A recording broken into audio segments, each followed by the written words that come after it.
స్వాగతం. బులెటిన్ల ముందుగా హెడ్లైన్స్ చూద్దాం. శ్రీకాళహస్తి ఆలయంలో శనీశ్వర అభిషేక సేవ, అధిక సంఖ్యలో పాల్గొన్న భక్తులు.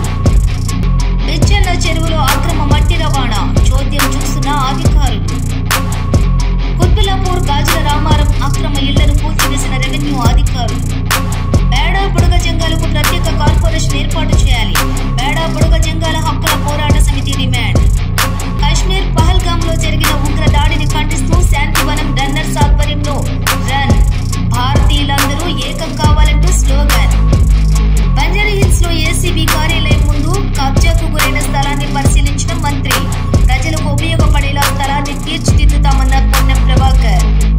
నటుడు విజయ్ దేవరకొండపై ఎస్సీ ఎస్టీ కేసు నమోదు చేయాలి, తెలంగాణ గిరిజన శక్తి రాష్ట్ర అధ్యక్షుడు శరత్ నాయక్ డిమాండ్. ఉప్పల్లో బీజేపీ ర్యాలీ, ఉప్పల్ కారిడార్ పనులు వేగవంతం చేయాలని డిమాండ్. లంక దినకర్ 20 సూత్రాల కార్యక్రమం అమలు చైర్మన్. ముఖ్యమంత్రి చంద్రబాబు నాయుడు ఆహ్వానం మేరకు రాజధాని నగరం అమరావతి నిర్మాణంలో 50,000 కోట్లకు పైగా విలువైన అభివృద్ధి ప్రాజెక్టులకు శంకుస్థాపన చేసినందుకు అమరావతి పర్యటనకు వచ్చిన ప్రధానమంత్రి నరేంద్ర మోడీకి మేము హృదయపూర్వక ధన్యవాదాలు, కృతజ్ఞతలు తెలియజేస్తున్నాము. దీంతో పాటు ఆంధ్రప్రదేశ్ ప్రజలకు అంకితం చేయడానికి ప్రధానమంత్రి నరేంద్ర మోడీ ప్రారంభించిన 50,000 కోట్లకు పైగా విలువైన జాతీయ రహదారులు మరియు రైల్వే ప్రాజెక్టులకు ఆంధ్రప్రదేశ్ ప్రజల తరపున ధన్యవాదాలు తెలియజేస్తున్నాము. కశ్మీర్లోని మన పౌరులపై ఉగ్రవాదుల దాడిపై ప్రధానమంత్రి నరేంద్ర మోడీ నేతృత్వంలోని కేంద్ర ప్రభుత్వానికి హృదయపూర్వకంగా మద్దతు ఇచ్చినందుకు ముఖ్యమంత్రి నారా చంద్రబాబు నాయుడు, డిప్యూటీ సీఎం పవన్ కళ్యాణ్, మానవ వనరుల మంత్రి నారా లోకేష్ గారులకు మేము హృదయపూర్వక ధన్యవాదాలు తెలియజేస్తూ ఉన్నాము.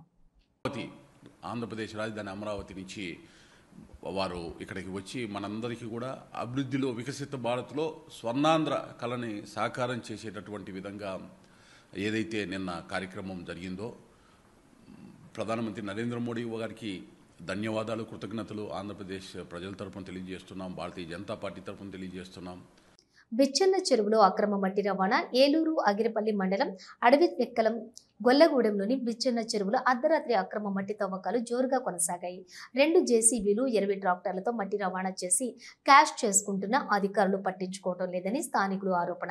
స్థానిక నేతలు అండదండలతోటి అర్ధరాత్రులు మట్టి అమ్మి సొమ్ము చేసుకుంటున్నారని ఆరోపించారు. అర్ధరాత్రి మట్టి తోలకాలపై విస్మయం వ్యక్తం చేస్తున్నారు. పోలీసులకు సమాచారం ఇచ్చినట్లు, సంఘటన స్థలానికి పోలీసులు చేరుకున్నట్లు సమాచారం. కుత్బుల్లాపూర్ గాజుల రామారం మండలం రెవెన్యూ పరిధిలోని సర్వే నంబర్ 79/1లో వెలిసిన అక్రమ ఇళ్లను కూల్చివేసిన రెవెన్యూ అధికారులు. ప్రభుత్వ స్థలంలో రెవెన్యూ అధికారులు ఏర్పాటు చేసిన ప్రభుత్వ సర్వే నంబర్ సూచిక బోర్డును అధికారుల ముందే తొలగించిన స్థానిక కబ్జాదారులు. హెచ్ఏఎల్ కాలనీలోని కబ్జాదారులు ఆందోళన. ఉద్రిక్తత దిశగా భారీగా పోలీసులు మోహరింపు. పిల్లల పైన భరోసా వేసుకోవద్దని దుకాణం పెట్టుకుని కొబ్బరికాయలు అమ్ముకుంటారు. సార్ ఇవ్వండి, ఈ బిల్డింగ్లు కట్టి ఈ మొత్తం బర్మలు పెట్టి కూలిపోయినాయి సార్. గోడలు కూలిపోయినాయి, పాత గోడలు సార్. సార్ ఇంకోటి చూపిస్తా సార్, ఇవ్వండి సార్. పాతిల్లే సార్, ఇది పాతింట్లో సెల్ఫ్ కట్టిన ఇల్లు అట్లనే పెట్టారు. అది కూలిపోతుంది, బర్మలు పెట్టి కూలగొడుతుందని ఇది కొత్తగా వేస్తుంటే దీనికి అడుగుతున్నారు సార్.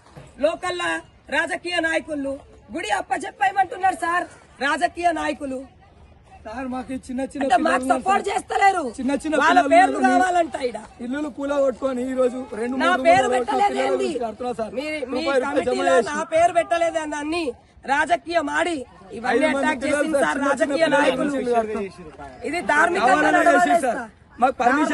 చంచల్గూడ మహిళా జైలులో ఉన్న ఆ ఘోరిని తండ్రి, సోదరి, బావ ములాఖత్తులో పరామర్శించారు.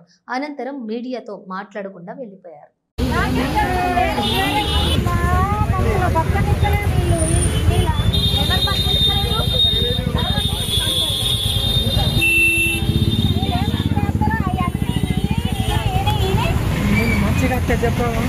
చెప్పండి మళ్ళా మంచి చెప్పండి. హైదరాబాద్ బేడ బుడగ జంగాలకు ప్రత్యేక కార్పొరేషన్ ఏర్పాటు చేయాలి, సంక్షేమ పథకాల అమలులో మొదటి ప్రాధాన్యత కల్పించాలని బేడ బుడగ జంగాల హక్కుల పోరాట సమితి వ్యవస్థాపక అధ్యక్షులు గగనం మత్తప్ప, వ్యవస్థాపక ఫౌండర్ చైర్పర్సన్ గగనం శ్రీనివాసులు డిమాండ్ చేశారు. ఈ మేరకు శుక్రవారం బాగ్లింగంపల్లిలోని సుందరయ్య విజ్ఞాన కేంద్రంలో తెలంగాణ రాష్ట్ర కమిటీ ఎన్నిక సమావేశం జరిగింది.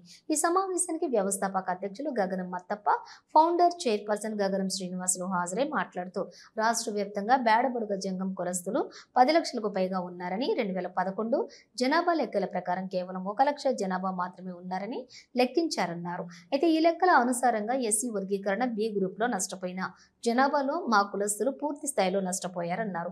బేడబుడగ జంగం కులస్తులకు 10,000 కోట్లతో ప్రత్యేక కార్పొరేషన్ను ఏర్పాటు చేయాలని డిమాండ్ చేశారు. చదువులో పూర్తి స్థాయిలో వెనుకబడిన బేడబుడగ జంగాలకు నాణ్యమైన చదువు కోసం కార్పొరేట్ పాఠశాలల్లో 10% రిజర్వేషన్ కల్పించాలని కోరారు.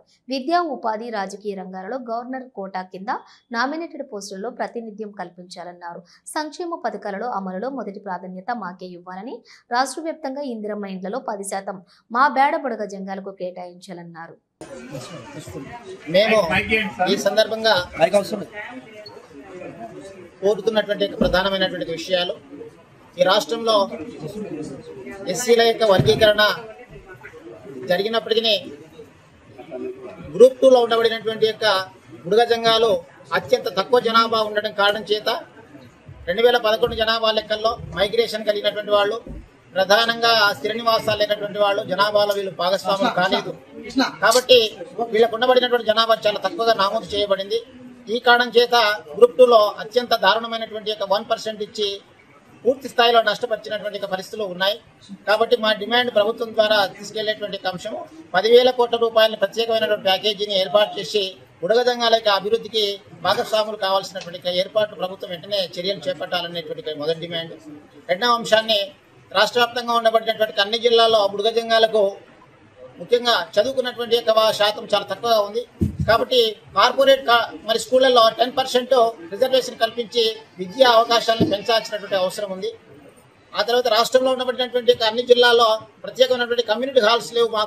మా యొక్క సంస్కృతి కార్యక్రమాలు కావచ్చు, లేకపోతే మాకు సంబంధించినటువంటి యొక్క మీటింగ్లు కార్యక్రమాలు చేసుకోవడానికి కావచ్చు, ప్రతి జిల్లాలో కనీసంగా ఒక 50 లక్షల రూపాయలతోటి ఒక కమ్యూనిటీ హాల్స్ లాంటివి పెద్ద కమిటీ హాల్స్ ని ఏర్పాటు చేయాల్సినటువంటి అవసరం ఉంది అనేటువంటి డిమాండ్.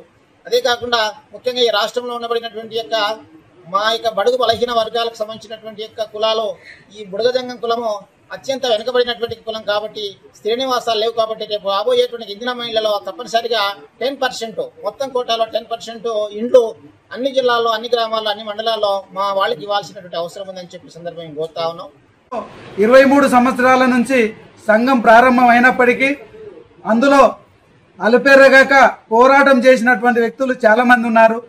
అప్పుడు ఆ సమయంలో మంచి కార్యక్రమాలు చేసి ప్రభుత్వ దృష్టికి తీసుకొచ్చి ప్రజల సమస్యలను ప్రభుత్వ దృష్టికి తీసుకొచ్చి ప్రభుత్వం నుండి సమస్యలు సాల్వ్ చేసే దిశగా మేము ప్రయాణం చేసినాం.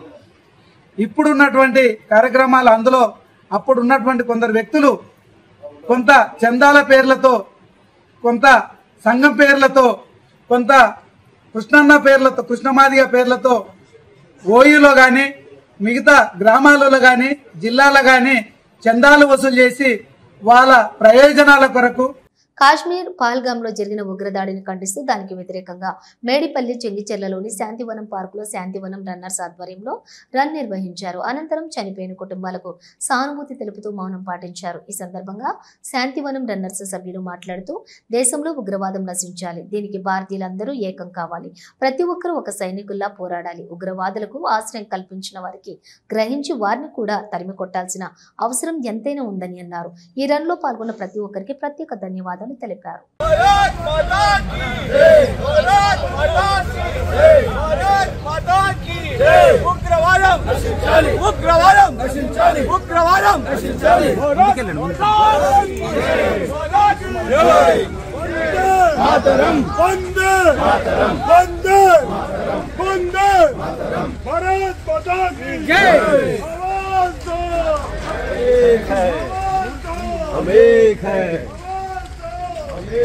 ముక్తకంఠంతో భారత్ ముక్తకంఠంతో ఖండించాల్సిన సమయం ప్రతిసారి మనము తెలియజేసుకుంటున్నాను. ఈ శాంతివనం రన్నర్స్ ఇలాంటి కార్యక్రమాలు ఇంకా ఎన్నో చేయాలని చెప్పేసి కోరుకుంటున్నాను. ఉగ్రవాదం నశించాలి, ఉగ్రవాదం నశించాలి, ఉగ్రవాదం నశించాలి. వందే మాతరం, వందే మాతరం. భారత్ మాతా కీ జై, భారత్ మాతా కీ జై.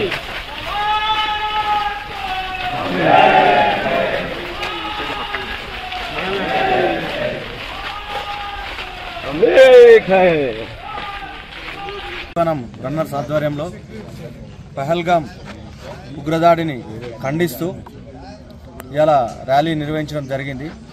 ప్రతి ఒక్కరం మన ఇంటిలో జాతీయ భావాన్ని పెంపొందించాలి. ఇవాళ ఈ ఉగ్రవాదులకు ఎవరైతే ఆశ్రమిస్తున్న వారిని తరిమి కొట్టాల్సిన అవసరం ఎంతైనా ఉంది. ఇవాళ మన ప్రధానమంత్రి నరేంద్ర మోడీ గారిని, అమిత్ షా గారిని మేము విజ్ఞప్తి చేస్తున్నాం. ఈ ఉగ్రదారులకు ఎంత వీలైతే అంత త్వరగా ప్రతీకారం తీర్చుకొని ప్రతి ఒక్క భారతీయుడు ఎదురు చూస్తున్నాడు. ఇది దేశంపై జరిగిన దాడిగా దేశం మొత్తం ఖండిస్తుంది. ఇలా ర్యాలీ నిర్వహించి మేము కూడా భారత ప్రభుత్వానికి మద్దతుగా ఈ ర్యాలీ నిర్వహించడం జరిగింది.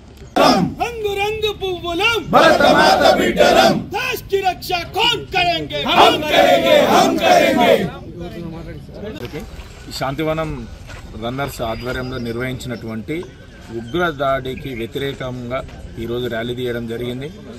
చాలామంది అమాయకులు, చాలా కుటుంబాలు నష్టపోవడం జరిగింది ఈ ఉగ్రదాడిలో. మున్ముందు మళ్ళీ ఇలాంటి ఘటనలు జరగకుండా మన జాతీయత, మన ఐక్యత చాటడానికి మేము ఒక చిన్న ప్రోగ్రాం కండక్ట్ చేసినాం.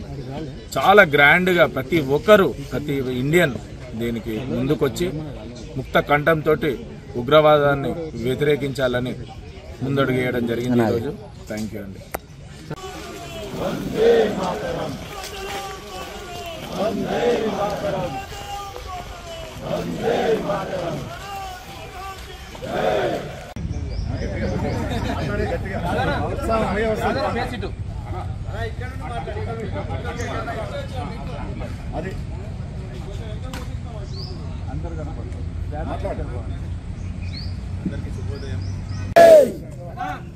మాతరం మాతరం మాతరం భారత్ మాతా కీ జై భారత్ మాతా కీ జై జై Shri Ram. Hyderabad circle 14 town planning officer Naresh పై బీజేపీ కార్పొరేటర్ రాకేష్ జైస్వాల్ జరిపిన దాడి వివాదాస్పదమైంది. Circle 14 town planning officer Naresh పై దాడికి నిరసనగా అబేడ్స్ లోని జీహెచ్ఎంసీ కార్యాలయం ముందు జీహెచ్ఎంసీ అధికారులు ధర్నాకు దిగారు. విధులు బహిష్కరించి జీహెచ్ఎంసీ కార్యాలయం నిరసన చేపట్టారు. వెంటనే రాకేష్ జైస్వాల్ పై చర్యలు తీసుకోవాలని డిమాండ్ చేశారు. బీజేపీ చాంబగ్ కార్పొరేటర్ రాకేష్ జైస్వాల్ పై చట్టపరమైన చర్యలు తీసుకొని న్యాయం చేయాలని కోరారు.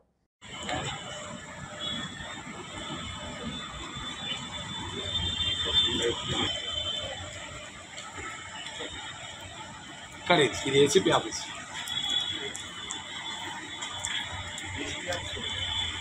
ACP office.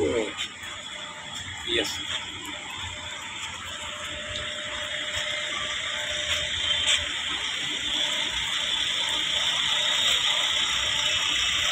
నా భవనమా?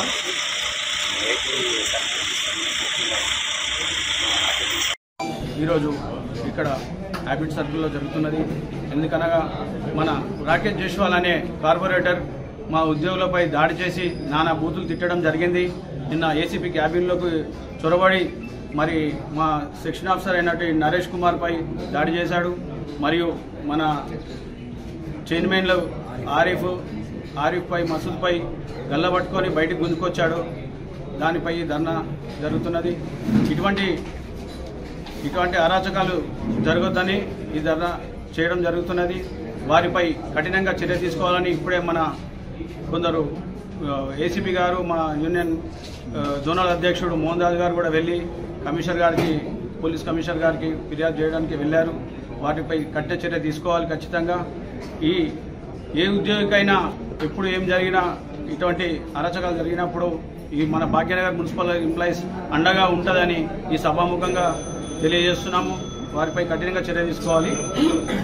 హైదరాబాద్ బంజారా హిల్స్ లో ఏసీబీ కార్యాలయం ముందు కబ్జాకు గురైనటువంటి తిరిగి స్వాధీనం చేసుకున్న ప్రభుత్వ స్థలాన్ని మంత్రి Ponnam Prabhakar, GHMC mayor Gadwal Vijayalakshmi, collector Anudeep Durishetti, RDO, MRO తదితర అధికారులు పరిశీలించారు. సర్వే నంబర్ 102/1లో 12 ఎకరాల ప్రభుత్వ స్థలాన్ని పరిశీలించి మంత్రి పొన్నం ప్రభాకర్ ఫెన్సింగ్ పై అధికారులకు పలు సూచనలు చేశారు.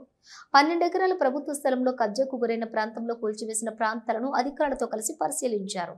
మంత్రి పొన్నం ప్రభాకర్ మాట్లాడుతూ బంజారా హిల్స్ ఏసీబీ కార్యాలయం ముందు 102/1 సర్వే నెంబర్లో ఉన్న ప్రభుత్వ ఖాళీ స్థలం స్థలం కబ్జాకి గురి కావడంతో కలెక్టర్, ఆర్జీఓ, ఎంఆర్ఓ తదితర అధికారులు రికార్డుల ఆధారంగా రెవెన్యూ ఆధీనంలోకి తీసుకోవడం జరిగింది. దీనిని ప్రజలకు ఉపయోగపడే విధంగా ముఖ్యమంత్రి రేవంత్ రెడ్డి నిర్ణయం చేశారు. ప్రభుత్వ స్థలాన్ని కాపాడిన కలెక్టర్, ఆర్జీఓ, ఎంఆర్ఓకి హైదరాబాద్ ఇన్ఛార్జి మంత్రిగా అభినందనలు తెలియజేస్తున్నానని అన్నారు. ధరణి తర్వాత భూభారతి వచ్చిన సందర్భంగా రాష్ట్రంలో ఎక్కడైనా ప్రభుత్వ స్థలాలు కబ్జాకు గురైనట్లయితే ప్రభుత్వ అధికారుల దృష్టికి తీసుకుని రావాలని ప్రజలకు విజ్ఞప్తి చేశారు.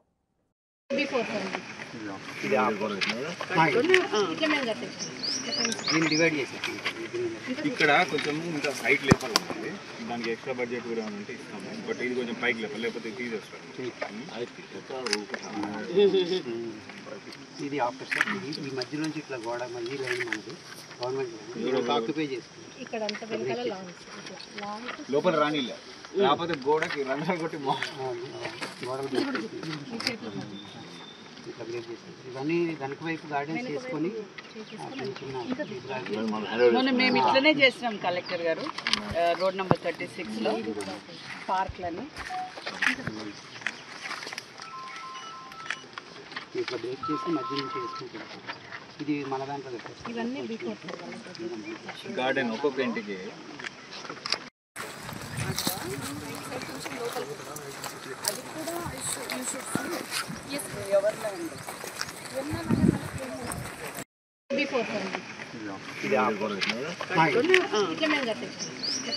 డివైడ్ చేసి ఇక్కడ కొంచెం ఇంకా హైట్ లేపాలి ఉంటుంది, దానికి ఎక్స్ట్రా బడ్జెట్ కూడా ఉంటే ఇస్తాము. బట్ ఇది కొంచెం పైకి లేపాలి, లేకపోతే తీసేస్తాం.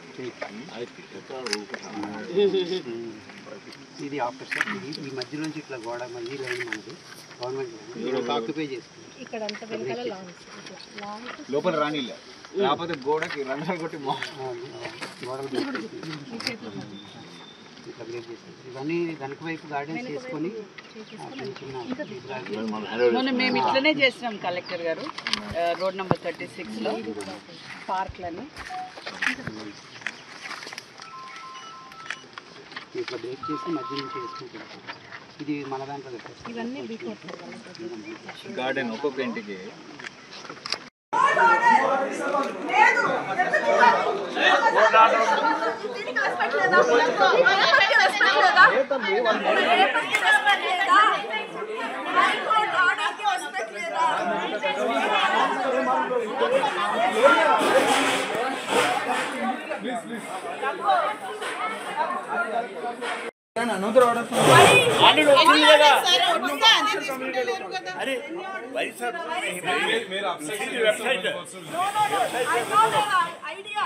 They wanted to put and say like we have already done on some other day. No, this is we have already second. Today is second and we have order on. That is what. We have order on first. We have order on first. అంతా ముందు గొడవ కాకుండా నిన్న break చేసి notice ఇచ్చిన ఇవన్నీ ఇక్కడ కలిపేస్తారు. Swimming pool ఇదంతా గవర్నమెంట్ ల్యాండ్ అయితే ట్రాన్స్ఫార్మర్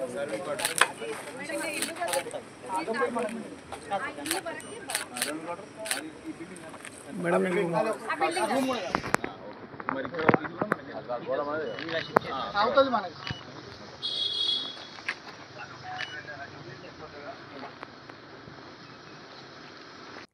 నటుడు విజయ్ దేవరకొండపై ఎస్సీ ఎస్టీ కేసు నమోదు చేసి అరెస్ట్ చేయాలి. తెలంగాణ గిరిజన శక్తి రాష్ట్ర అధ్యక్షుడు శరత్ నాయక్ సినీ నటుడు విజయ్ దేవరకొండ కొన్ని రోజుల క్రితం సినీ నటుడు సూర్య నటిస్తున్న రెట్రో సినిమా ఫ్రీ రిలీజ్ ఈవెంట్లో గిరిజనుల గురించి అవమానకరంగా మాట్లాడటం జరిగింది. దీనిని తీవ్రంగా ఖండిస్తున్నామని, త్యాగాల చరిత్ర ఉన్న గిరిజన జాతి గురించి ఇలాంటి అవగాహన లేకుండా మాట్లాడిన విజయ్ దేవరకొండపై ఎస్సీ ఎస్టీ అట్రాసిటీ కేసు నమోదు చేసి అరెస్ట్ చేయాలని తెలంగాణలో జరిగిన శక్తి రాష్ట్ర అధ్యక్షుడు శరత్ నాయక్ డిమాండ్ చేశారు. అదేవిధంగా గిరిజన జాతికి బహిరంగ క్షమాపణ చెప్పాలని, లేని పక్షంలో ఆయన ఇల్లు, ఆఫీస్ ముట్టడిస్తామని తెలిపారు. నమస్కారం, నా పేరు శరత్ నాయక్, తెలంగాణ గిరిజన శక్తి రాష్ట్ర అధ్యక్షుడు, ఉస్మాన్ యూనివర్సిటీ ప్రెసిడెంట్ని. ఒకసారి మిత్రులారా ఈ ఒకసారి వీడియో చూడండి. అసలు 500 years బ్యాక్ ట్రైబల్స్ కొట్టుకున్నట్టు వీళ్ళు బుద్ధి లేకుండా, మినిమం కామన్ సెన్స్ లేకుండా చేసే పనులు. మిస్టర్ విజయ్ దేవరకొండ ఏదైతే మొన్న సూర్య నటించినటువంటి retro cinema pre release event హైదరాబాద్లో జరిగినటువంటి ఈవెంట్లో ఇలా ఈ యొక్క హీరో అని చెప్పుకునేటువంటి విజయ్ దేవరకొండ ట్రైబల్స్ మీద 500 సంవత్సరాల క్రితం కొట్టుకునే వాళ్ళు, కామన్ సెన్స్ లేదు, వాళ్ళకి బుద్ధి లేదని చెప్పి ఇవాళ గిరిజన సమాజాన్ని కించపరిచే విధంగా మాట్లాడినటువంటి మాటల్ని తీవ్రంగా ఖండిస్తూ ఉన్నాం. బిడ్డ, ఇవాళ నువ్వు ఇవాళ సినిమాలో నటించినటువంటి వాడివి, ఇలా ప్రజల సొమ్ముతో విలాసాలు చేస్తున్నటువంటి నువ్వు ఇవాళ నిజంగా ఈ భూమి కోసము త్యాగం చేసినటువంటి గిరిజనుల చరిత్ర నీకేం తెలుసని ఇలా నేను ప్రశ్నిస్తా ఉన్నాం. ఇలా ఒక బీర్సా ముండా, ఇలా ఒక కొమరం భీం, ఒక ఠాను నాయక్, ఒక రామ్జీ గోండు, ఒక అల్లూరి సీతారామరాజు చరిత్ర తెలుసుకొని ఇలా నువ్వు మాట్లాడాల్సినటువంటి అవసరం ఉన్నది.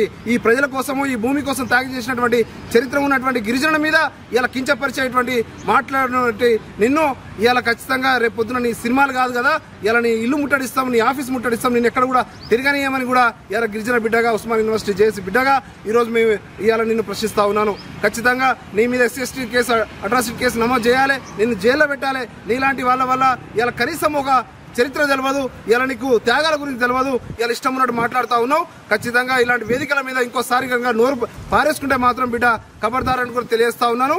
ఖచ్చితంగా రాబోయే రోజుల్లో మాత్రం నిన్ను, నీ ఆఫీస్ని, నీ ఇల్లుని ఖచ్చితంగా ముట్టడిస్తాం. నీ మీద కేసు నమోదు చేసి నిన్ను జైలు పంపేదాకా మా యొక్క పోరాటం ఉంటుందని చెప్పి కూడా తెలియజేస్తా ఉన్నాను. ప్రభుత్వ ఆసుపత్రిలోని గర్భిణీ మృతి, బంధువుల ఆందోళన. తాండూరు జిల్లా మాతా శిశు ఆరోగ్య కేంద్రంలో 8 నెలల గర్భిణి మృతి చెందింది. పెద్దెమూలు మండలం పాషాపూర్ తండా సుమిత్రాబాయి జయసింగ్ కు ఆలస్యంగా చికిత్స అందించడం కారణంగానే మృతి చెందిందని బంధువులు ఆరోపణ. నొప్పులతో ఉదయం 5 గంటలకు వచ్చిన వైద్యులు పట్టించుకోలేదని అన్నారు. స్టాఫ్ నర్సులు 9 గంటలకు చికిత్స అందించిందని ఆరోపించారు. గర్భిణి సుమిత్రాబాయి అపస్మారక స్థితిలోకి వెళ్లిపోయింది. తర్వాత మృతి చెందింది. ఆలస్యంగా చికిత్స అందించినందుకే మృతి చెందిందని బంధువులు ఆందోళన దిగారు. జిల్లా మాతా శిశు ఆసుపత్రిలో ఎమర్జెన్సీగా వచ్చినటువంటి అన్ని కేసులు అలా అవటంపై విమర్శలు వెల్లువెత్తుతున్నాయి. నా పేరు జయసింగ్ సార్. నేను పాషాపూర్ గ్రామం నుంచి నా భార్యను తీసుకొని వచ్చాను. నా భార్య పేరు సుమిత్ర. నేను మార్నింగ్ వచ్చే వరకు 6 గంటలకు నేను హాస్పిటల్కి చేరుకున్నాను. అప్పటిదాకా కొంచెం పర్వాలేదు, ఏం ప్రాబ్లం లేకుండా ఉన్నది. హాస్పిటల్లో ట్రీట్మెంట్ ఒక హాఫ్ అన్ అవర్ 1 అవర్ తర్వాత స్టార్ట్ చేసి ట్రీట్మెంట్ స్టార్ట్ చేస్తున్న తరుణంలో CPR చేయడం వల్ల, CPR చేస్తున్నారు, గంట వరకు CPR అనుకుంటే చేస్తున్నాను. నన్ను బయటికి పంపించడం జరిగింది. బయటికి పంపించి నువ్వు లోపల ఉండదని కొంచెం బయటికి పంపించేసిన తర్వాత లోపలికి వెళ్తే చేస్తున్నాం అని చెప్పేసి చేస్తూనే ఉన్నారు. లాస్ట్కి ఏమో ఛాన్స్ లేదు అట్లాంటి మాటలు. నేను లాస్ట్ వరకు వచ్చేసి ఇక ఇది తక్కువ ఉంది, బ్లడ్ తక్కువ ఉండొచ్చు, కానీ ట్రీట్మెంట్ అయితే కరెక్ట్ చేయాలి కదా సార్. బ్లడ్ తక్కువ ఉంది, హిమోగ్లోబిన్ తక్కువ ఉంది, తర్వాత రిపోర్ట్ రాసుకొని వచ్చి చూపిస్తున్నారు. నేను మార్నింగ్ 6 గంటలకు వచ్చాను సార్ హాస్పిటల్. 6 గంటలకు వస్తే 7 గంటల నుంచి ట్రీట్మెంట్ స్టార్ట్ చేశాను. వచ్చినప్పుడు నేను మంచిగానే ఉంది, నేను మాట్లాడుతున్నాను నా బెడ్ పైన. వచ్చిన వెంటనే ట్రీట్మెంట్ స్టార్ట్ చేయలేదు, కొద్దిసేపు అయిన తర్వాత స్టార్ట్ చేశారు. మేడ్చల్ ఉప్పల్ కారిడార్ పనులు వేగవంతం చేయడానికి ప్రభుత్వంపై జీహెచ్ఎంసీపై ఒత్తిడి పెంచడానికి బీజేపీ రాష్ట్ర ఉపాధ్యక్షులు NVSS ప్రభాకర్ ఆధ్వర్యంలో ఉప్పల్లో ర్యాలీ నిర్వహించారు. ఈ సందర్భంగా NVSS ప్రభాకర్ మాట్లాడుతూ, ఉప్పల్ ప్రజలు నన్ను ఎమ్మెల్యేగా ఎన్నుకున్న సందర్భంగా కేంద్రాన్ని ఒప్పించి 600 కోట్ల నిధులతో ఫ్లైఓవర్ను శాంక్షన్ చేయించడం జరిగింది. కానీ అప్పటి బీఆర్ఎస్ ప్రభుత్వం రోడ్డు వెడల్పు చేయించడంలో బాధితులకు నష్టం పరిహారం చెల్లించే విషయంలో విఫలమైంది అని మండిపడ్డారు. ఇప్పుడున్నటువంటి కాంగ్రెస్ ప్రభుత్వం కూడా అదే తరహాలో అలసత్వాన్ని ప్రదర్శిస్తూ కారిడార్ పనుల విషయంలో జాప్యం కొనసాగిస్తుంది. గతంలో ఈ అలసత్వానికి కేంద్ర ప్రభుత్వం 20 కోట్ల నష్టపరిహారాన్ని కూడా విధించిందని గుర్తు చేశారు. కాబట్టి రాష్ట్ర ప్రభుత్వం జీహెచ్ఎంసీ అధికారులు పనులను వేగవంతం చేసి కారిడార్ పనులు పూర్తి చేయాలని అన్నారు. లేని పక్షంలో బీజేపీ ఆధ్వర్యంలో అనేక తరహాల్లో ఉద్యమిస్తామని హెచ్చరించారు. తీసుకొచ్చి మరి ప్రభుత్వాన్ని శాసనసభలో ప్రశ్నించి మరి కార్యక్షేత్రంలో కూడా ఉద్యమించి ప్రభుత్వం మెడలు వస్తే మరి పట్టుమని మరి ఈ యొక్క పనులు ముందుకు తీసుకుపోవటానికి అప్పటి బీఆర్ఎస్ ప్రభుత్వం ఏ రకంగా కూడా సహకరించలేదు. అదే సమయంలో కేటీఆర్ ఉప్పల్కి వస్తా అంటే కూడా అడ్డుకోవడం జరిగింది. అడ్డుకొని ఈ యొక్క లైట్ తీయటానికి 6 ఏళ్లు పడుతుందా, కరెంటు స్తంభం మార్చడానికి 6 ఏళ్లు పడుతుందా, 600 కోట్ల రూపాయలు నరేంద్ర మోడీ ఇస్తే ఒక స్తంభాన్ని తీయటానికి మీకు 6 ఏళ్లు పడుతుందా అని చెప్పని ప్రశ్నించి అడ్డుకున్న తర్వాత స్తంభాలు మార్చడం జరిగింది. ఇంతలో మళ్ళీ ప్రభుత్వం మారింది. కాంగ్రెస్ ప్రభుత్వం అధికారంలోకి వచ్చిన తర్వాత మళ్ళీ అదే పద్ధతి, మళ్ళీ అదే విధానం, అదే సహాయ నిరాకరణ, అదే నిర్లక్ష్యం, అదే అలసత్వంతో కాలయాపన చేస్తే మరి గడ్కరీ గారికి విషయాలన్నీ తెలియజెప్పిన తర్వాత శ్రీకాళహస్తి ఆలయంలోని శనీశ్వర అభిషేక సేవలు శాస్త్రయుక్తంగా నిర్వహించారు. ఆలయ అర్చకులు వేద పండితుల ఆధ్వర్యంలో కలశ స్థాపన పూజలు నిర్వహించి మూల విరాట్కు వివిధ రకాల సుగంధ ద్రవ్యాలతో వేద మంత్రోచ్చరణల నడుమ అభిషేకాలు నిర్వహించి తైలంతో విశేష అభిషేకాలు జరిపారు. అనంతరం స్వామివారికి దివ్య అలంకారాలు చేసి ధూపదీప నైవేద్యాలు నివేదించారు. సంవత్సరాల గ్రహ దోష నివారణ అర్థం శ్రీకామలంకరణార్థం పుష్పాన్ని సమర్పయామి. పుష్పైః పూజయామి. ఓం భవాయ దేవాయ నమః శర్వాయ నమస్తే అస్తు రుద్రరూపేభ్యః నీరాజనం దర్శయామి. నీరాజనానంతరమాచమనీయం సమర్పయామి.